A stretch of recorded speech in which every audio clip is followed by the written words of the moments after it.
Hey guys, and welcome to my Day 1 Details video for Dragori Games' latest Kickstarter, Tanares Adventures and Arena the Contest 1.5. There's giant dragons, special tiers just for early backers, and tons of info to get to, so let's get right to it.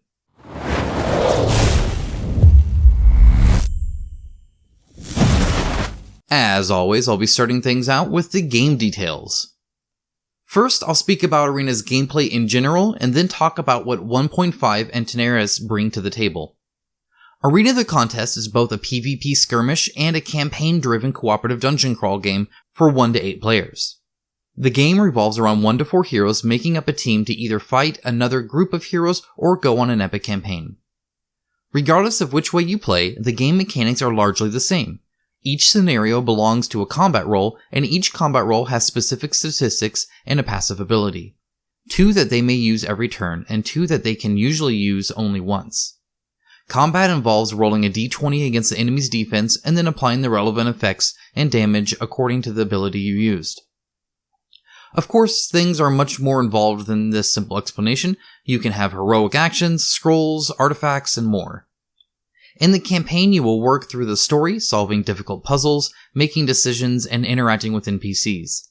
Each quest within the campaign has its own set of rules and events, ensuring that the story doesn't just stop because combat started. You'll fight patrols, be ambushed, assassinate vampires, and fight dragons, all while dealing with fate cards, boss spells, evil power cards, and more. If you are interested in a more detailed look at Arena the Contest, be sure to check out my detailed review linked in the description below. If you haven't seen it yet, I can summarize it by saying that the game is amazing.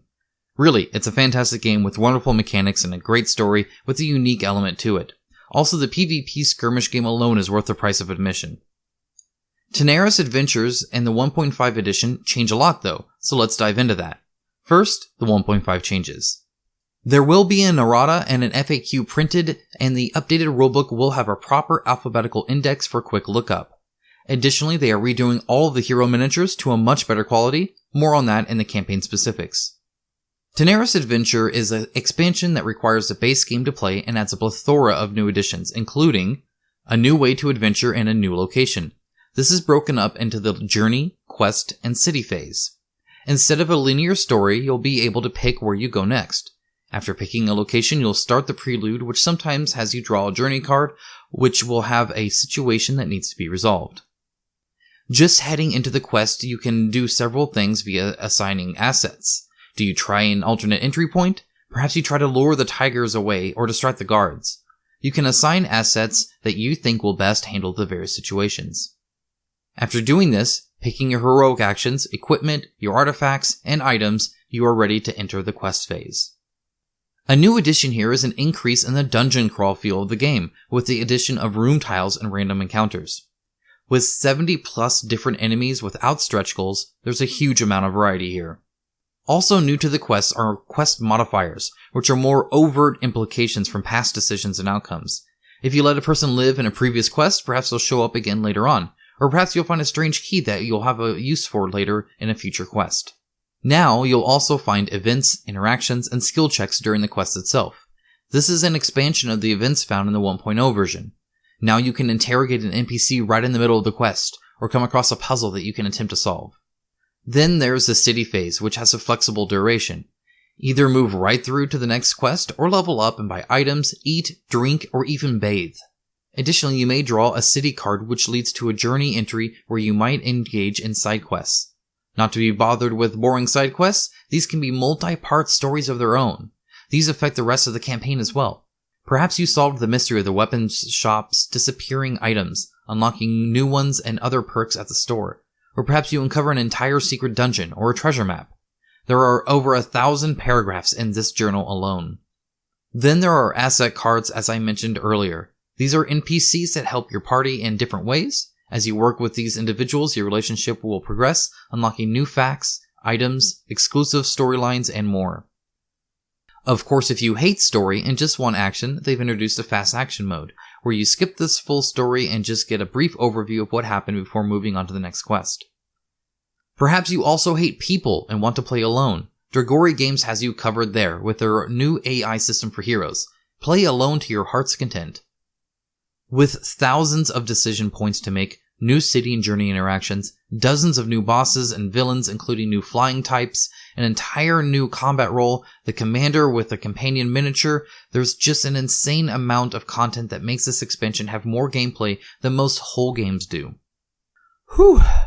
Okay, there's a ton of game, and it pains me to skip over so much, but that should be plenty of information to get you started, so now let's move on and discuss the campaign specifics. First, a warning. This is another big campaign. There's 2 new big expansions, rule changes, core game, and first Kickstarter exclusives to handle here, so bear with me as I summarize it all for you. Right off the bat, know that there are 2 entire special pledge tiers just for the first day backers that are willing to push the campaign forward. The Prime bundles are only available for the first 24 hours and come with the Tanares Adventures board game, the Painted Dragon collection, the new Medusa hero, all stretch goals, and a bunch of digital rewards. Let's dissect what that is, because it's pretty much everything. Let's start with the obvious, Painted Dragons. The Dragon Collection adds a new multi-mission Dragon Queen super side quest. The Dragon Queen herself that you can use as either a hero or a boss. The character will be built by the community during the Kickstarter. Additionally, these quests will allow you to actually control the dragons as if they were heroes, and also add rules for a dragon versus dragon mode. The special Prime part here is that these all come pre-painted. This is a factory painting, and there's no great way of telling how good it will be, but they can be impressive. For a recent idea of how factory painted miniatures can come, check out the latest update to Angry Joe's Street Fighters and Miniatures game on Kickstarter, where he shows some off. Anyway, this also comes with the new Tenaris Adventures expansion to Arena the Contest. I've already described much of what that adds in the previous section, but component-wise, it adds over 40 new miniatures, including 4 new Commander combat role heroes and their 4 companion miniatures, 2 new game board maps, a 100-plus page campaign guide, and a 200-plus page journal, 2 new big bosses, the Dragon, Lion, Goat, Snake, Beast being 110 millimeters tall, new story logs and team sheets, lots of new cards including artifacts, scrolls, asset, journey, city, and villain cards, 8 new room and board tiles, new terrain tiles like Ice, Fog, and Dead Spell, 31 new villain miniatures including an 80mm ogre, and all of the tokens and such needed to play the new campaign. All miniatures are made out of a PVC and ABS mix to keep them from bending. Next up is the free Medusa hero, which will cost $10 on her own. She's another white combat role like Haroon from the first campaign. Additionally, if you are a returning backer of the first campaign, you'll be rewarded with all 28 reworked heroes for free. The Prime bundle will cost you $242, and the Core Box plus Prime bundle will cost you $309, and shipping can be in 1 or 2 waves. Wave 1 is estimated for October 2020 and includes the Core Box, Dragon Collection, including the painted ones, Medusa, and the reworked heroes. Wave 2 will include Tenaris Adventures and is estimated for April 2021. The cost of 1 wave shipping is estimated at $29 for a Core Box plus bundle pledge to the US. Now that you know just about everything on offer in this campaign, the rest of the pledge levels are easy. All of the rest of the tiers are available for the whole campaign, and they include a $69 new backers Arena Core Box only pledge. This just gets you the Arena the Contest Core Box and no stretch goals. Following that is the $99 Tenaris Adventures pledge tier that gets you the Tenaris Adventures expansion and all unlocked stretch goals. Additionally, this will get you the first set of reworked miniatures for free if you are a returning backer. Next up is the $168 Tenaris Adventures plus Dragon Collection bundle, which has a built-in $10 discount for Tenaris Adventures. You can also add $89 to this order to get the Painted Dragon version, missing out only on the Medusa miniature from the Prime Early Backer bundle and paying a slightly higher price. This is why you watch these videos the day I release them, right? Helps to be subscribed, wink wink. Finally, after that, you have the $235 New Backers Core Box Plus bundle, which is everything from the last bundle, but with the Core Box added and a small discount applied to it. As stated earlier, the Medusa can be added for $10 after the first 24 hours. Additionally, you can grab the Kickstarter exclusives Heroes and Dungeons and Imperial box from the first campaign in the Pledge Manager. With the low $50,000 goal, the stretch goals will start unlocking pretty much right away. At $100,000, there is a mystery loot chest, one of several, that will open, a mystery. After that, at $120,000, you'll unlock a miniature depicting 3 barrels with spikes and chains. I suspect several more mystery chests and more barrels among other things unlocked over time. Also note that Harun and the Emperor updated sculpts will be added via stretch goals. And now, it's finally time for the King's Decree. If you've seen my review, you know by now how much I have and continue to enjoy Arena the Contest.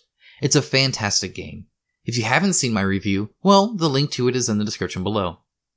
As for this new campaign, right off the bat, I want to say how nice it is to see the Why Back This Project Now section at the top of the campaign page. Seriously, this is something I've spoken about many times on the channel, and it's a great way as a consumer to understand what benefits you get. Listed, of course, is the fact that it's a Kickstarter exclusive, cheaper now than in the Pledge Manager, participation in the community events to help shape parts of the game, and helping to unlock even more stretch goals. More companies need to do this. Speaking of which, I'm beyond happy to know that they will reward returning backers like us with updated miniatures, and it's a testament to standing by the product you make, even after you first get everyone's money. This is the right way to follow up with some success. Of course, since I loved the first game, I'm excited for the new additions and changes. Dragori Games actually reached out to me after my review and went point by point to ensure they improved and fixed any issues I and others saw in the first game, which is fantastic and puts them on a very small list of 3 developers to actually do this. For instance, I can confirm here that they will be adding multiple campaign sheets to the 1.5 version. It's just the little things like this that impress me. And I mean, come on, I can't talk any more fluff and keep avoiding the freaking dragons. Who wouldn't find these cool? And a dragon versus dragon mode? Heck yeah! I know of several D&D players that I'll be forwarding this Kickstarter to for the miniatures alone. A great game just being the copious icing on an already great cake. And don't just take my word for it. Currently, Arena the Contest sits at a 9.2 on BoardGameGeek. That doesn't happen because the company made a subpar game and made stupid business decisions. It's the opposite, and a statement that if you make a great product and treat us customers right, we'll recognize it. Now, this will be the first time I've ever said this, but as someone who's made it a purpose to speak up for how consumers are to be treated in this industry, even if you don't think the game is for you, I suggest you consider selecting the Pledge Without a Reward option. It's high time that we show that past all the pretty renders, past the hype, and the paid-for popular IP licensing, we as consumers want companies that treat us right to succeed and be rewarded. I'd love nothing more than to see a bunch of comments on their campaign just saying, "Thanks for being awesome," even if it's just from backers that remove their pledge afterward. Speaking of which, thank you for being so awesome. I say it all the time and perhaps you're sick of it, but I truly mean it. I've now made 3 videos in a row, not just because I'm a passionate guy, but because you guys make it all worth it. I love making these videos. I love chatting with you guys, and I love the community we've built together around these games. While other industries like the video game industry implode on itself from corporate greed and angry consumers, I'm overjoyed to know that our little section of board gaming is filled with great companies, great products, and happy consumers. If this is a sign of what's to come in 2020, then I'm beyond excited to see where we head to next. Speaking of heading somewhere soon, I'm going to Gen Con. I'll make a public video as we get closer to the event to set up a proper meet and greet time with as many of you as I can. I'm really excited to see you guys there. It is pretty expensive though, and with the need to purchase more mobile recording equipment, I could really use any help you guys can give. That might just mean pausing your ad blocker for one of my videos, liking it so that the YouTube AI knows you actually enjoyed it, or even giving financially through the join button right below this video or through my Patreon link at the end of the video or in the description. My fantastic current patrons and new YouTube members have already helped me book my hotel and begin getting some equipment, and I really couldn't do this without all of you, so thank you. Okay, so an awesome Kickstarter awaits you via the link below. Go have an awesome rest of your day knowing that you rock and that you make a certain YouTuber miles away from you happy. Now, if you excuse me, I'm going to take a day off of recording and actually play some board games, or paint a mini, or something. Talk to you guys at the end of the week.